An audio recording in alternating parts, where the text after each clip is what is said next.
Hey friends, welcome to the Empowered Homes Podcast. The purpose of this podcast is to grow strong families by connecting church and home. And today I've got our student ministry team, part of our student ministry team. We've got more, but you guys are key players in that. Before we jump in, we'll just go around and introduce yourself. Sure.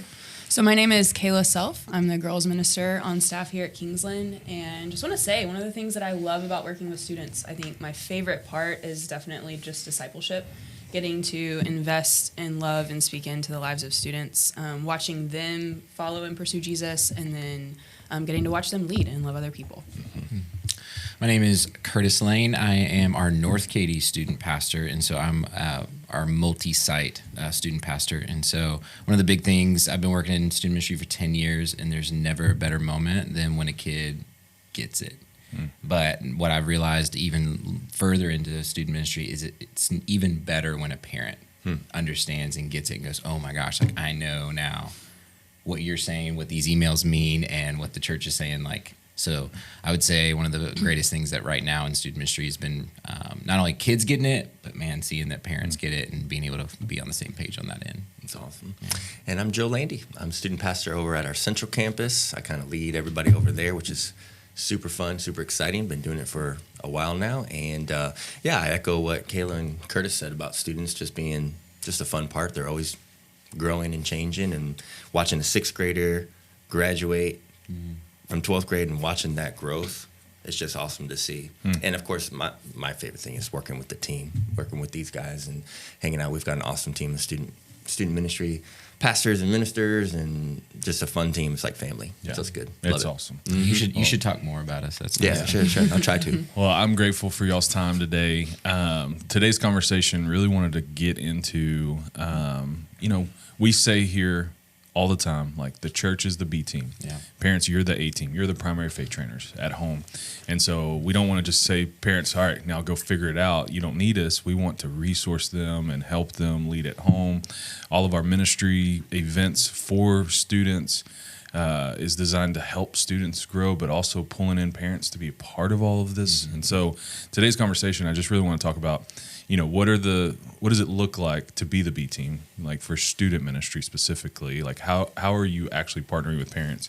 Maybe some challenges, and then what are some things that you wish every parent knew as we get into, like, hey, I'm not out to get your kids or whatever it is, Sure. So we'll start with Joe. What does it look like for you in your role to be the B team, to help parents lead at home? Well, I was thinking about this. I think sometimes you think A team, B team. The A team are the best players, and the B team's like the second class, kind of group of kids, which I'm like, that's not really the case in the church. I think to say that the parents are the A team means that their primary faith trainer means that they are the ones that are leading the charge, make the biggest impact with their kids. And to say that we're the B team means that really we're in more, to me, it means we're in a more supportive role. We're not second class. That doesn't mean that nothing we have to say matters to kids, but it means that like what we're doing is supporting what parents are trying to do at home, giving them the wins, giving them the reins, because at the end of the day, we've only got kids at a certain part of their journey, their walk with Christ. Parents are the ones that are going to be with them for a long time. So that's kind of what I initially see as a B team. Yeah, and for that certain small amount, like let's say a kid's faithful, and he comes faithfully, that's still only a couple hours a week or a month, right? Yeah. And so helping partner with parents is huge. Curtis, how do you? I mean, with my illustrious high school career in sports, I ended up on the B team quite a bit. And one of the things that I continued to hear, not only from coaches and other players, was, hey, like the B team prepares and equips and gets ready the varsity, the A team, for what's gonna happen. Legitimately what's gonna happen in the game. And so for me, when I hear I'm the B team, I'm going, no, I'm training kids, I'm training parents to actually go be a part of the actual game, which is, I would say, it was really hard in student ministry at the beginning. And for me, just pouring in so much into students and then them going home and it not being either supported, maybe not encouraged, or even just kept accountable, and all that stuff being stripped away. And eventually, it's kind of in student ministry, you kind of feel like, is this worth it? But when you start looking at yourself as the B team and going, no, I want to prep kids and I want to prep parents. And I'm really pouring into something that can last way further than this youth room that's been painted 37 times. Like, no, it's like it's happening in their rooms, it's happening in their houses, in their vans, and hopefully in their world. Well, so it's funny because you say that, because now that I'm thinking about it, it's like, to use the analogy, the sports analogy, it's almost like years ago there were two leagues going on. Yeah. There was like the parents had their league going on and they were doing what they had at home, and then we're going to drop you off at the church and you can do your own thing here. And there was never this connection. Hey, we're never partnering, we're never connecting. And I'm glad that that has shifted, because even as a parent, I have a son that's in our student ministry, and I'm grateful for that, because now I see this, and it just bolsters everything that I'm trying to do at home. But I know that I've got like this team here and other leaders and volunteers in our ministry that are pouring into Logan, and I'm like, man, that all those voices matter. Yeah, you know, they really do. It's cool. Yeah, and parents are the primary, but the sticky faith, the correlations of sticky faith is other voices, outside voices, other caring adults that are pouring into kids. But parents, that voice is the loudest, just because it has the time. Well, and I think it's important. One of the things that we've been trained and equipped on is we're doing ministry with the family or with the parent in mind constantly. And so that frames everything from an individual discipleship conversation to Wednesday night programming and how we're communicating, what we're communicating. So like we went on retreat the last 2 weekends. We've been with, 150 or so students. So of course I'm trying to equip and encourage these kids. We're trying to teach truth. We're trying to build their faith. We're trying to empower and lead them. But when I get home, I send 10, 15 emails to parents saying, hey, this is what I'm seeing, mom and dad, in your child's life. So I'm either coming alongside them to say, here's what I saw this weekend. Here's what I want to encourage you in. I'm trying to put the ministry back in the front, to those parents, because we leave after the weekend and they get to come alongside and ask their kids questions. So you're constantly thinking about not just that child, but how can I help mom and dad, give them wins too? Yeah, and that's what was really big, even just this last year, like looking at being the B team. It's like, hey, even sometimes the varsity though needs some wins. And how can we make layup opportunities for our parents and for our kids to do that? And so even with the retreat, we ended our retreat with a parent-student conversation. Like our last service was at the church that Sunday morning with the parents looking at each other. And I'm going, this is a layup, not because it should be perfect, because some of those conversations weren't great because that was the first time they've prayed with their kid before, first time they've even said maybe Jesus in front of their kid before. But at the end of the day, it was a layup for parent ministry and saying that, hey, we opened the door. If we have to be the excuse to go and, hey, we want you to talk about Jesus, like it's kind of like who do we use me as a blame to kind of actually do that. But that B team moment of not only wanting to set them up, but also giving them success in the layup and a good experience so that can continue further on is really, really huge too. Yeah, and Curtis did an awesome job with that. There's a picture in my mind that I got of that whole night with parents like with their kids. And as you're talking, I'm even thinking like probably so many parents right now that have kids in the student ministry went to retreats when they were kids. Yeah. So that's an interesting thought and process, because they have a concept of like what it was like, what it meant to them. And so to bring them back into that and to invite them into that is an interesting and way to do that. The crazy thing with student ministry, I did it for a long time, and the shift of student ministry to bring in parents, because even early on when I was doing it, like parents aren't involved. Like it's almost like we don't want them involved. They're more of a hurdle of what we're trying to do, and so trying to pull them in to be more integral into everything that we have. It's hard and it's got challenges. So we'll start this way. Sure. Not to talk bad about any parents. Right. We don't but parents can be a challenge. And I know a lot of young leaders are scared and terrified to even talk to parents because they don't have kids in the student ministry. And then parents have a mental model of what student ministry should be because of what they experienced growing up, and they're trying to fight for that. I don't know how many conversations I have with adults of you can't put your youth ministry experience on your kid. It's just it happens all the time. Anyways, so what are some challenges with us being the B team and partnering with parents? Kayla? I think the biggest one is obviously disengagement, right? So what we're just talking about, when parents don't understand that they are the A team and they treat the church or the student ministry or whoever is like, okay, you are responsible for my child's faith because I don't know what I'm doing, or I'm not equipped, or I'm not good enough, or I can't have these spiritual conversations. And so I'm expecting the pastor, the church staff to do that, which leaves lack of involvement. I grew up in a home that was semi like, not necessarily fully that way, but we went to church and that's where we did church things, but that wasn't necessarily always integrated at home. And so I think there's disconnect there. So no true partnership. For oftentimes you'll see kids buy in and they want it, and so the door's open, and we're constantly like, hey, have you talked to your mom and dad about this? Are you having these conversations with your parents? And so where I see a disconnect is either parents being unwilling to go there, or kids not knowing that they have the permission by their parents to say, hey buddy, you can bring this to me. Like, I want to know your heart. I want to know what's going on. So there's some kind of disconnect where a mom and dad hasn't said, hey, like, I want to ask you about the most important thing, which is your spiritual life and your faith. And then finally, just priorities. We live in a very fast-paced society and in a culture that has kids waking up at 5 a.m. and going to bed at 10. And that's not to hate on anybody schedules, but like sports and life and homework and school and activities and multiple kids. And you see this busyness where parents get to a place where they're so overwhelmed that they're like, I'm doing everything I can. Yeah, right. And so they're just help me. And we want to.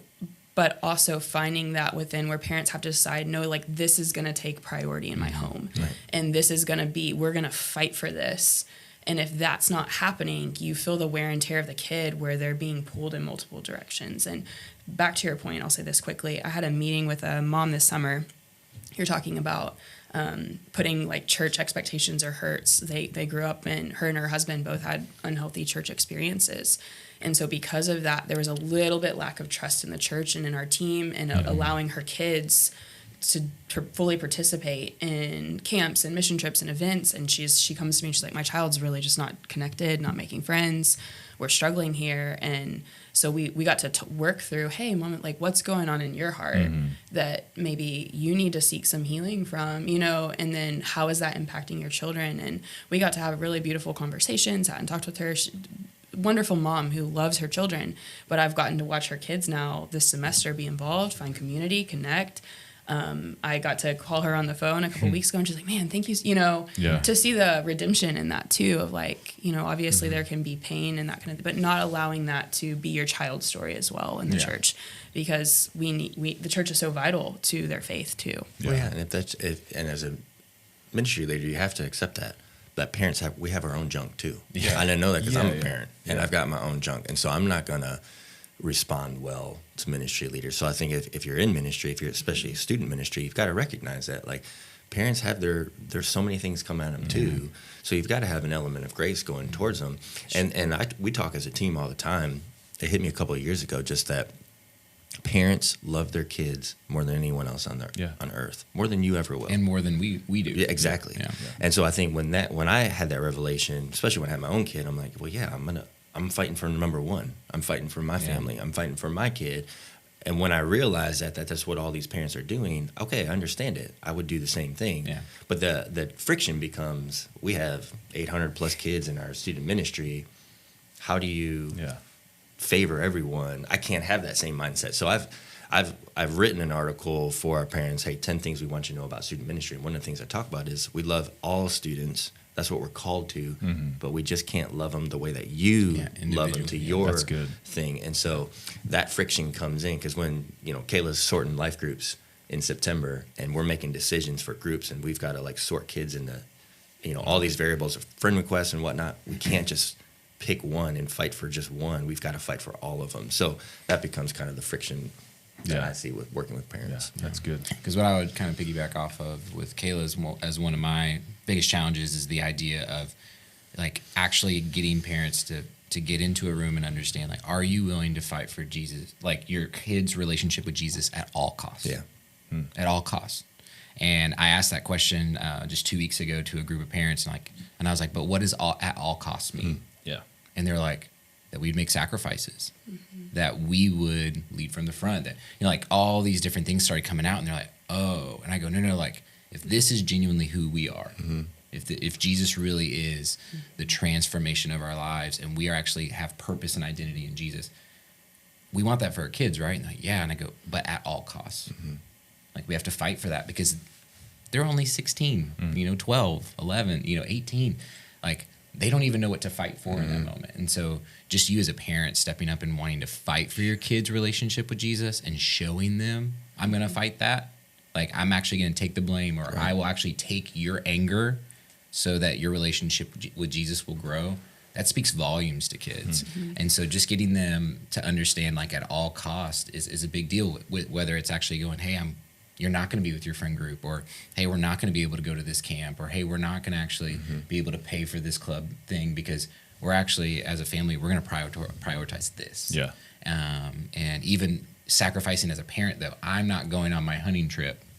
Yeah. Because genuinely every Friday we do this, and so I'm gonna actually spend that time with you instead of going even what I need to go do. And so, but the other thing I would say is culture. Culture is the hardest thing with parents right now. Is they want us to respond to the culture, and they're like, hey, what do we do here? What do we do here? What do we do here? Like, what do you say about this? And what do you say about this? And they're expecting us to be experts, which we kind of need to know a little bit of it. But at the end of the day, I'm just continually pointing them to, hey, but what does Jesus say? Like, what is Jesus telling you? What is he telling your family? Well, no, I want you to answer these things for me. And I go, no, every family's different. And every relationship with Christ is different. And so right now, the challenge for me has been kind of pointing them back to, hey, I don't know what's going on in your home, but you do. And I feel like you're asking me for validation about what you already know and what you already think. And just getting them to know, no, you have the same Holy Spirit within you that's in me, and you can lead your home. And so even through the culture that they're going through, which is really hard. I mean, just parenting in 2022 is terrible. But, like, it's just one of those things. But to be able to rely and lean on Jesus, even through the calamity, and through just the diversity of what we're actually walking through. Like, every single day has a different thing, but you can rely on Jesus in that. And then the last thing is authenticity with their kids. One of the big eye-opening moments that I always love doing with parents is, like, do you understand that your son and daughter actually is not your son and daughter anymore? And they're like, what do you mean? I'm like, they're actually your brothers and sisters. Like, as a parent, we're first off, we are sons and daughters of the Father. And then we're given a gift. And that gift turns us then into a discipler and a shepherd. And then the last thing is we're a parent. And when we make decisions in that sequence, when we're actually, no, as a son and daughter, and as a person who's been given a gift as a shepherd and a discipler, how would I actually lead them before I love them with my entire heart as a parent?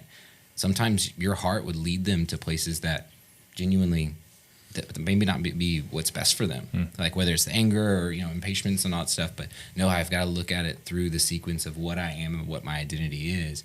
And looking at my son and daughter and going, I don't have my things together. Like, I am your brother and sister in Christ. Like, let's do this together. Because for me to get angry with you because you didn't make the right choice, like, I would have made the same choice. Am I disappointed? Yeah, but, like, I'm not surprised because I would have done the same thing. And so let me not just come alongside you and yell because it ruins the resume or it ruins the reputation of our family, but it actually is like, no, like, I want to come alongside and be disappointed because it wasn't what was Jesus' best for you in that moment. And so... Yeah, and what I hear all of you, and what I love about our student ministry is going back to the gospel. Like, let's lead parents not on my ideas, not on my strength, but on Jesus' strength, which is powerful. One thing that Joe's been communicating, and I think this is something that you've been sharing out of your own heart, is he uses this illustration of, like, the gospel in our family, in his own life, and then also in the life of his family, for our student ministry. Like, the gospel is our compass. So my true north is going to be, how is God leading me? What does he say about this situation or this thing? And I'm thinking of the rich young ruler, where he goes to Jesus and he's asking, what does it cost to follow you? And Jesus is like, it's going to cost you everything. And he weighs and he's like, walks away sad, right? And we don't want to hear in our culture that, like, we're going to have to weigh that it's going to come with a cost. And so parents, like, you're going to have to make decisions, where it's like, are we going to play the culture war game and fight over grades and are we going to can we have both? And at what cost is that going to come? And where does the gospel play into, not just the church is fixing my kid or doing, this is the slice of pie where we do church and Jesus fits into this, but how does Jesus and our relationship with him fit into every area of our life and every decision we make? But as a student pastor, staying firm in that. Yeah. And I feel like that's what Joe has led really well for years. But just going like, hey, our answer's not going to change. And after time, you see that one set of family, their 6th grade year, and then you see them their 10th grade year, and they're kind of like, we already know what you're going to say. And it's like, that's great. Like, we're going to point you back to the gospel. We're going to point you back to Jesus and how you can lead your family. And it is a long-term play, because as a student pastor, if you keep going up to parents and saying, pointing in the gospel, and they keep getting, that's not what I want. It's not what I want. It's not what I want to hear. But it's like, no, that's what's best. Yeah. But creating that culture that revolves around the gospel and family takes time. But it also means you believing that first off, right? Very firm in that, and going, no, let me show you how it's transformed my life and my family's life. Yeah. It can also happen with yours, and staying firm. Yeah. And the gospel being the compass is like, Jesus is better than the culture, than whatever you're going through. Like, exactly, right. And to lead a student ministry, and that's what I love about you guys, to lead a student ministry in that way is not flashy, it's not cool, it's not trying to be like the culture, it's trying to be like Jesus, and it's refreshing. And I think that's why our families love it so much. But going back to partnering with parents, like, it's a lot easier for you guys to just do a Wednesday night program, to do Sundays, and just go through your day to day. Because I've seen youth pastors all over. It's easier to do it. It's much harder to partner with parents and to actually do what we're trying to do. Yeah. And it takes a lot of energy and effort. So one, I want to say thank you for that. But two, like, the easy way may be attractive, but it's not sustainable. It's not long-term, and it doesn't make the greater impact to build lifelong followers of Jesus. And that's what we want. We don't want to just have cool youth group kids who aren't sleeping around. Like, yeah, we did it. Like, we want teenagers who love Jesus, and they're going to raise their kids to follow Jesus. And that the longevity of going, they're going to leave your ministry in 7 years. Yeah. And then they're going into college, and then they'll be adults and parents and married within very short amount of time. So it's like, if I'm actually a student pastor that wants the best for them, man, I'm not walking to their graduation. Yeah. I'm not going to their wedding. I'm not going to be there when they have their first kid. Their moms and dads are. Yeah. And what am I going to give them? Hopefully they remember the gospel, and hopefully they run to their family and have that foundation to continue to grow way further than the lock-ins and the marshmallow games that we play. It's like, hey, those are fun in the moment. Yeah. But it's like, hey, but what legitimately are we putting our stake in for what this disciple moving forward will look like? Yeah, and I think I got one more question, but I think what we've done, and even when I did student ministry, I felt that not to harp on that youth minister or the ministry leader that because it's needed sometimes. But to see the fun lock-ins and all that stuff, like those are absolutely needed, and they're great. There's nothing wrong with them. But I think we lead from that being priority, not the gospel sometimes. And so what I love is putting the gospel as priority, and then doing everything we can to get parents to win at home with their students. So last question, we kind of talked about some heavy stuff, just to lighten it up. Joe, what is a win for you when it comes to like working with parents? Like, if you say, all right, we got a scoreboard over here, I can put a number 1 on it. You're a Yankees fan. You can't put many numbers on there. But throw that out there, huh? But if you got a scoreboard, like, I'm gonna put a number up. Like, this is a win. Like, this is a run. This is a touchdown. Whatever you want to call it. Like, going back to the sports analogy, being the B team. Yeah. What are those wins for that you would identify? Well, for your ministry? we as a student ministry talk about 3 wins all the time with our team, and even with parents, is being rooted and grounded in the gospel, like we just talked about. Partnering well with parents in the long run, and then making sure that students are disciple makers. They're not just receiving when they come and they graduate as consumers, but they're they're going out and they're coming back to serve in the student ministry, or they're going out to serve at college, or whatever their post-high school lives are. But that second one, the parents, like what you're mentioning, to me, the biggest scoreboard snapshot for me in the year is our high school graduation milestone that we celebrate every year in April. And for me, that is a snapshot every year of the graduating class. What parents are coming. We throw a dinner on Friday night for parents, and it's a nice little spaghetti dinner.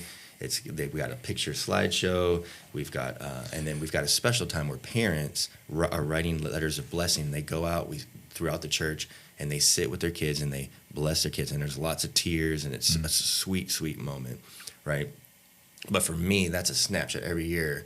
It's anecdotal, of course. Of course, I know number-wise who's coming, but anecdotally, I can see, wow, I know those parents. Yeah. You know, our team knows those parents. We've had conversations with them. Wow, I know the story of when Johnny was confessing that sin when he was in 8th grade, and man, like he's really connecting with his parents, and they're having a moment right there. Again, it's anecdotal, but I can see like, wow, like there's relationship there. There's great relationship with the parents.